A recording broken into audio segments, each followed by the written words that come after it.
നമസ്കാരം. ഇന്നത്തെ ന്യൂജൻ പിള്ളേർക്കിടയിലുള്ള പ്രണയം എന്ന് കേൾക്കുമ്പോൾ തന്നെ ചിലർക്ക് തമാശയായിട്ടാണ് തോന്നല്. കാരണം അവൾ എന്നെ തേച്ചു, അവൻ എന്നെ തേച്ചു എന്നൊക്കെ പറഞ്ഞുകൊണ്ട് തേപ്പ് ഒരു ആഘോഷമാക്കുന്ന ഒരു തലമുറയാണ് നമുക്ക് ചുറ്റുമുള്ളത്. ഞാൻ മനസ്സിലാക്കിയിടത്തോളം പക്വതയില്ലാത്ത പ്രണയത്തിൻ്റെ ഒരു ആഫ്റ്റർ എഫക്റ്റ് മാത്രമാണ് ഈ ഒരു തേപ്പ്. രണ്ടു പേർ തമ്മിൽ പ്രണയിക്കുക, വേണ്ടെന്ന് തോന്നുമ്പോൾ നിസ്സാരമായ കാരണങ്ങൾ കണ്ടെത്തി വേർപിരിയുക. പക്വതയില്ലാത്ത പ്രണയം എന്ന് പറയാൻ തന്നെ കാരണം ചെറിയ പ്രായത്തിൽ തുടങ്ങുന്ന പ്രണയം. ചെറിയ പ്രായം എന്നതിനെ നമുക്ക് രണ്ട് തരത്തിൽ പറയാം. ഒന്നാമത്തേത് ഓർമ്മ വെച്ച നാൾ മുതൽ എന്നും കണ്ടും കേട്ടും ഒപ്പം കളിച്ചു വളർന്ന ഒരാളുമായിട്ടുള്ള പ്രണയം. ആ ബന്ധത്തിൽ അവർ ഏതാണ്ട് 90% പരസ്പരം മനസ്സിലാക്കിയിട്ടുണ്ടാകും. അങ്ങനെയുള്ള പ്രണയങ്ങൾ ചിലപ്പോൾ തകരുന്നത് ആരുടെയെങ്കിലും ഒരാളുടെ സ്വഭാവ വൈരുദ്ധ്യം കാരണമോ ചിലപ്പോൾ സാഹചര്യം കാരണമോ ആയിരിക്കും. എന്നാൽ ഈ രണ്ടാമത്തെ ടൈപ്പ് പ്രണയം ഉണ്ടല്ലോ, ഒരുമിച്ച് കളിച്ചു വളർന്നവരായിരിക്കും, കൂടെ പഠിച്ചവരൊക്കെ ആയിരിക്കും. പക്ഷേ അവിടെ ഒരു പ്രണയം മുട്ടിടുന്നത് രണ്ടു പേരും പരസ്പരം മനസ്സിലാക്കിയിട്ടല്ല. പകരം സൗന്ദര്യം, കൂട്ടുകാരുടെ പ്രേരണ, ചിലപ്പോൾ ഫാമിലി ബാക്ക്ഗ്രൗണ്ടൊക്കെ നോക്കിയിട്ടായിരിക്കും ചില പ്രണയങ്ങൾ മുട്ടിടുന്നുണ്ടാവുക. അങ്ങനെയുള്ള പ്രണയത്തിന് ആയുസ്സുമില്ല. കാരണം ആ ഒരു പ്രണയത്തിൽ വല്ലാത്തൊരു നിയന്ത്രണം അവർ പരസ്പരം വച്ചിട്ടുണ്ടാകും. ആ നിയന്ത്രണ രേഖ ആരെങ്കിലും ഒരാളെ ലംഘിച്ചു കഴിഞ്ഞാൽ അതിനാക്കം കൂട്ടാൻ ചുറ്റിലും ആളും ഉണ്ടാകും. പിന്നെ അവിടെ ഒരു തേപ്പ് കഥ ഉണ്ടാകുക തന്നെ ചെയ്യുന്നുണ്ട്. യഥാർത്ഥ പ്രണയം എന്തെന്ന് എത്ര പേർക്കറിയാം? ഞാൻ കണ്ടിടത്തോളം ആത്മാർത്ഥമായി പ്രണയിക്കുന്നവർക്കിടയിൽ മരണം മാത്രമായിരിക്കും ഒരു വേർപിരിയല്. കാരണം എന്തെന്നറിയാമോ? ആത്മാർത്ഥമായി പ്രണയിക്കുന്നവർക്ക് ഒരിക്കലും പിരിയാൻ കഴിയില്ല. സാഹചര്യങ്ങൾ കൊണ്ട് പിരിഞ്ഞു താമസിച്ചാലും ഒരു മനസ്സായിരിക്കും അവർക്ക് ഉണ്ടാകുന്നത്.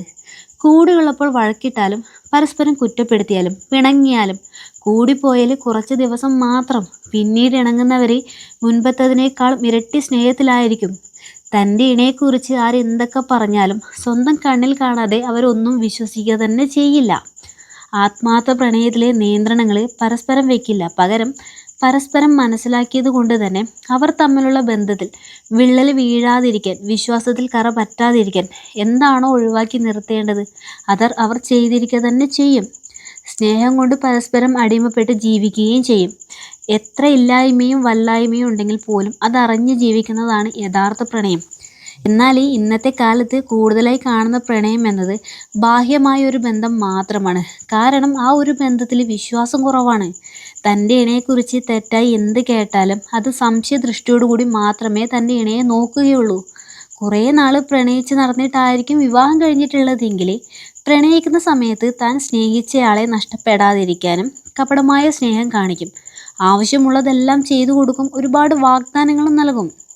ഞാൻ പറഞ്ഞില്ലേ, ഇണയെ നഷ്ടപ്പെടാതിരിക്കാൻ എന്ന്. അവർ സ്നേഹിക്കുന്ന ഇണയെ സൗന്ദര്യമുള്ളയാളായിരിക്കും, ചിലപ്പോൾ നല്ല ഫാമിലി ബാക്ക്ഗ്രൗണ്ട് ഉള്ളയാളായിരിക്കും.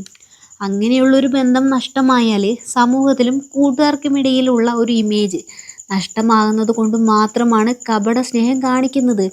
എന്നാൽ വിവാഹശേഷം യഥാർത്ഥ സ്വഭാവം പുറത്തു വരുന്നു. ഇല്ലായ്മ വരുമ്പോൾ കുറ്റപ്പെടുത്തുകയും ഒറ്റപ്പെടുത്തുകയും ചെയ്യുന്നു. അതുവരെ ചക്കരയും ഉറുമ്പും പോലെ കഴിഞ്ഞിരുന്നവർ പിന്നീട് കീരിയും പാമ്പും പോലെയാകുന്നു. പിണങ്ങിയാൽ പിണങ്ങിയത് തന്നെ, പിന്നെ ഒരു റീയൂണിയൻ ഉണ്ടാവില്ല. അതിനിടയിൽ ആരെങ്കിലും ഇടപെട്ട് ചേർത്ത് വെച്ചാൽ ആ ഒരു ബന്ധം പൊട്ടിയ കണ്ണാടി പോലെയായിരിക്കും, ഒരു പഴയ ഭംഗി ഉണ്ടാവില്ല. ഇതുകൂടാതെ പ്രണയം തേപ്പായി മാറാൻ മറ്റൊരു കാരണം കൂടിയുണ്ട്. ഒരു ഉദാഹരണം പറയാം. ഏതാണ്ട് ഒരു 15 വയസ്സിൽ തുടങ്ങുന്ന പ്രണയം. രണ്ടു പേർക്കും 15 വയസ്സ്. എന്നാൽ പെൺകുട്ടികൾക്ക് ചെറിയ പ്രായത്തിൽ തന്നെ അത്യാവശ്യം പക്വത കൈവരും. എന്നാലോ ആൺകുട്ടികൾക്ക് പക്വതയോടുകൂടി കാര്യങ്ങൾ കൈകാര്യം ചെയ്യാൻ കുറച്ച് കാലതാമസവുമുണ്ട്. അതിനിടയിൽ പെൺകുട്ടിക്ക് ഇവനേക്കാൾ നല്ലതായിട്ട് മറ്റൊരുത്തനെ കണ്ടാലോ ചിലപ്പോൾ തൻ്റെ ജീവിതം ഇവൻ്റെ കൂടെ പോകുന്നതിനേക്കാൾ മിച്ചപ്പെടുത്താൻ പറ്റുമെന്ന് തോന്നിക്കഴിയുമ്പോൾ നല്ല കാര്യങ്ങൾ വരുമ്പോൾ തന്നെ പെൺകുട്ടി പിന്മാറുകയും ചെയ്യുന്നു. എന്നാൽ ആ ഒരു പ്രായത്തിൽ പെൺകുട്ടികളെ തേക്കുന്ന ആൺകുട്ടികൾ ചെയ്യുന്നത് പക്വതയില്ലാതെ മറ്റൊരു തീരുമാനം എടുക്കുന്നതാണ്. ചിലപ്പോൾ അത് മറ്റൊരു ബന്ധം പോലും ആവാം. യഥാർത്ഥ പ്രണയം എന്താണെന്ന് മനസ്സിലാക്കാത്തിടത്തോളം കാലം ഒരു തേപ്പിൻ്റെ വിജയഗാഥ തുടരുക തന്നെ ചെയ്യും. സത്യമല്ലേ?